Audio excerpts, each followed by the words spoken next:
Hey everybody, and welcome back to A Cup of Tea. So yesterday, I did something that felt very England. I jumped on my new bike and I rode 17 miles one way through the English countryside to one of the most magical little villages I've discovered since moving here. Arundel. And let me just say, as an American, experiencing England for the first time, I am still constantly surprised by this country. Back home, a 17-mile ride usually ends up with strip malls, giant parking lots, or someone aggressively merging into your lane for absolutely no reason. But here, somehow I ended up cycling past rolling green hills, phone booths in the middle of nowhere, and tiny villages that look like they were designed by storybook illustrators. Oh, and a castle just casually sitting on the horizon like, oh, this old thing? Been here 1,000 years. Now, this actually wasn't my first trip to Arundel. I visited before and I got some amazing footage. But this time, it felt different. This time, I earned it a little more. 17 miles one way on a bike, winding through the countryside, chasing castles, history, rivers, and apparently some really incredible chips. Which, by the way, England takes very seriously. Americans have fries, but in England, it's chips, and somehow they feel like they come with centuries of emotional significance. Trust me, this place has a little bit of everything. We're talking castles that have been watching over a town for nearly 1,000 years, a breathtaking cathedral. Looks like it should be straight out of a fantasy movie. Charming village streets that somehow make you feel like you've stepped back in time, and a river that winds through the town like something out of a postcard. There are hidden antique stores, historic buildings, and unexpected stories everywhere you look. And one of the biggest differences I've noticed living here is how history just casually exists everywhere. In America, if a building is 100 years old, we put a plaque on it and protect it like it's treasure. But in England, people are like, oh yeah, this pub, it's been here since the 1400s. And then they casually continue eating their lunch like it's completely normal. Somewhere in the middle of all that, me trying what might actually be the best chips I've had since moving to England. I know it's a bold statement, but I'm gonna stand by it. So today, I thought I'd take you with me. We're gonna explore Arundel, talk a little history, take in some beautiful views, and laugh at my ongoing attempts to understand British life, and maybe figure out why places like this make me feel like I'm slowly falling in love with England a little more every day. So grab your cup of tea and let's go explore.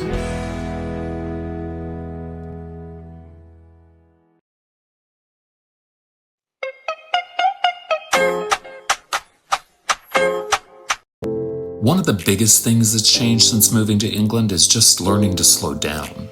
And I don't mean slowing down in a bad way, but back in America, my life was busy. Really busy. I owned a ballroom dance studio for almost 2 decades.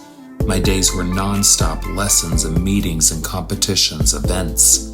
I was constantly putting out fires and solving problems, teaching until late at night. And I loved it. I really did. But life had become loud. And somewhere along the way, I forgot what it felt like to just breathe. Now my mornings look a little different. Sometimes they involve hopping on a bike and riding along the English Channel, listening to the waves crash beside me and wondering how on earth this somehow became my real life. And I'll be honest with you, there are moments where it still feels surreal. Because if you told me a few years ago that I'd be living in England and walking on the beaches with my dogs, exploring castles and biking through villages that look like movie sets, I would have probably just laughed and said, yeah, okay. And can we just take a moment for this view? It still blows my mind. I mean, this is just a normal bike ride for me now. The ocean on one side and people walking dogs, little cafes with sea air and giant skies. Somehow everything just feels a little calmer. Not perfect, just calm. And speaking of things that I love, there's one coming up here on the right. There's the Dome Theater. If you've watched my videos before, you know I've already fallen in love a little bit with this place. A gorgeous historic cinema right on the seafront that somehow feels like it's frozen in time. I saw Masters of the Universe there recently. Yeah, He-Man. And when he yelled, "I have the power," the whole theater cheered. It was really amazing. And suddenly, England changes. That's another thing I'm learning here. You can go from coastline to countryside ridiculously fast. One minute I'm riding behind the sea, and the next minute, rolling hills and quiet neighborhoods with little gardens, churches tucked away into corners, and roads that somehow look like they belong inside of a painting. I think that's one of the biggest differences between life here and life in America for me. In America, life always felt fast.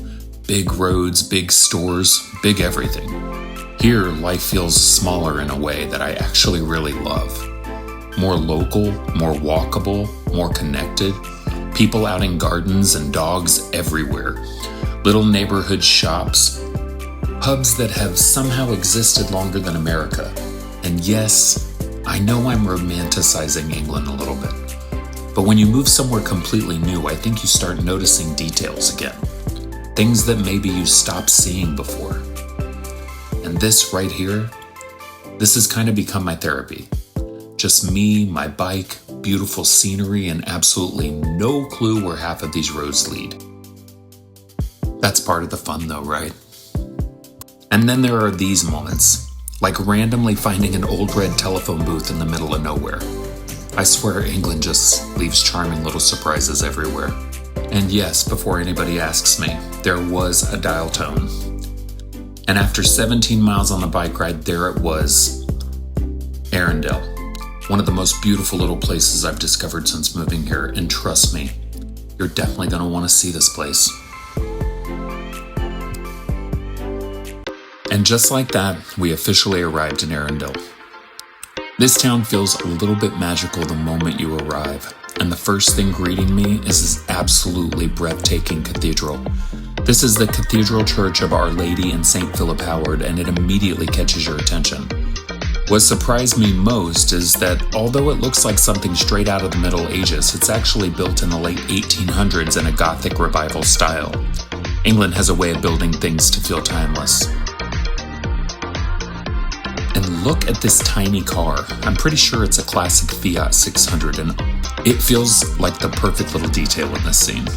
There's something I love about how England mixes old and new so effortlessly. You'll be standing in front of a grand cathedral looking at architecture inspired by centuries of history. And then a charming vintage car rolls into frame and somehow makes the moment even better.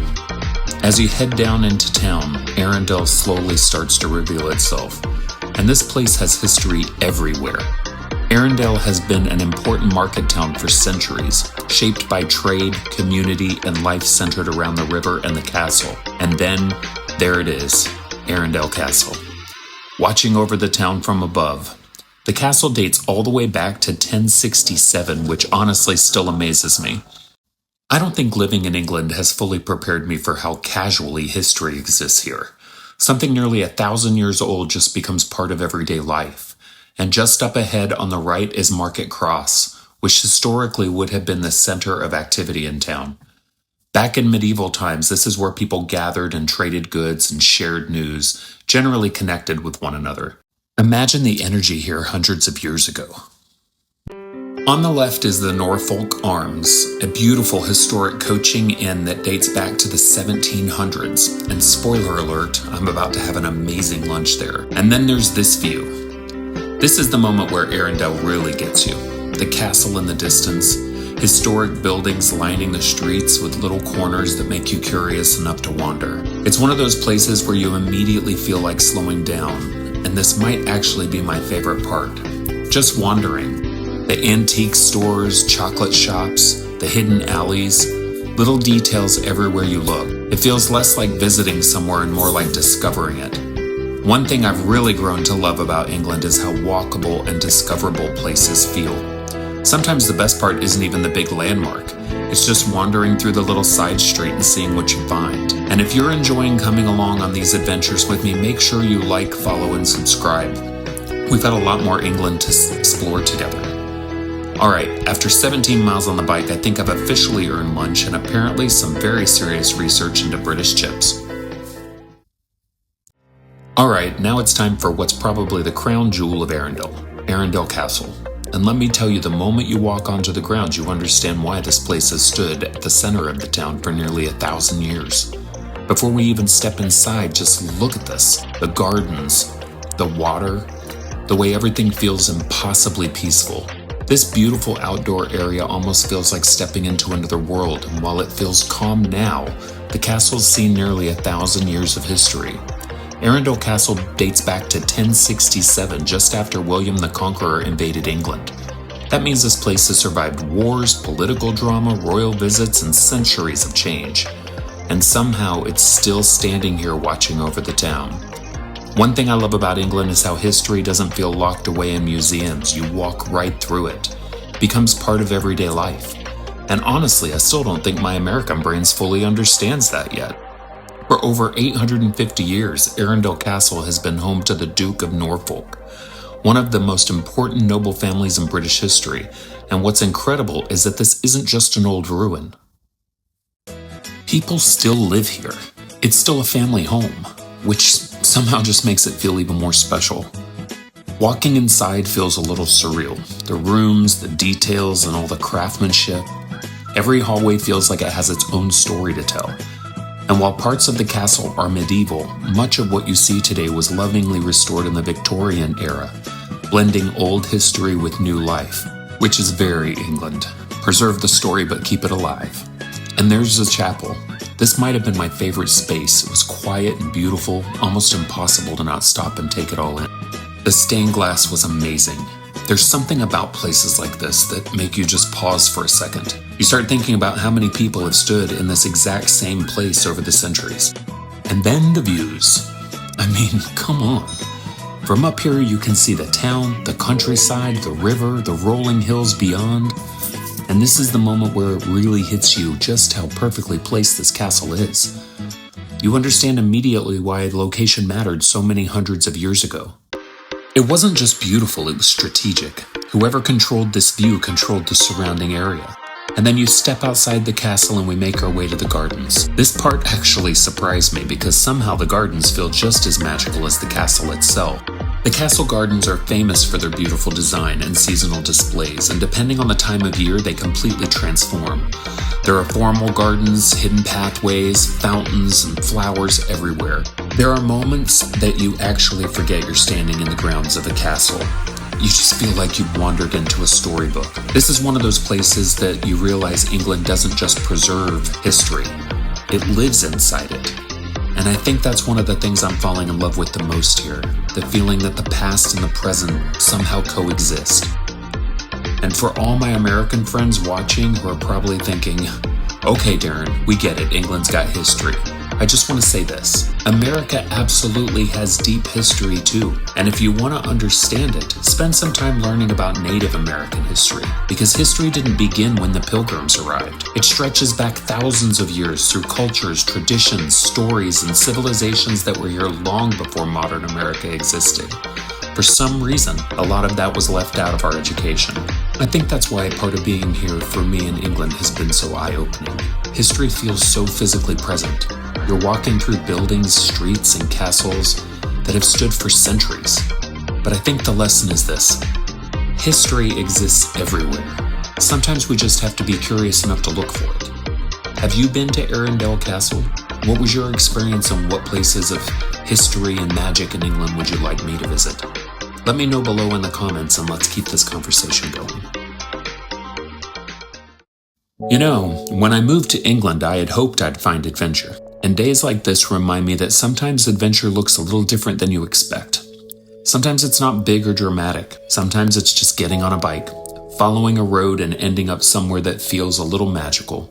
And I have to say, Arundel definitely feels magical. Thanks for coming along on the adventure with me today, and if you enjoyed this video, don't forget to like, follow, and subscribe because we've got a lot more England to explore. Until next time, keep showing up, keep moving, and keep sipping from the good stuff.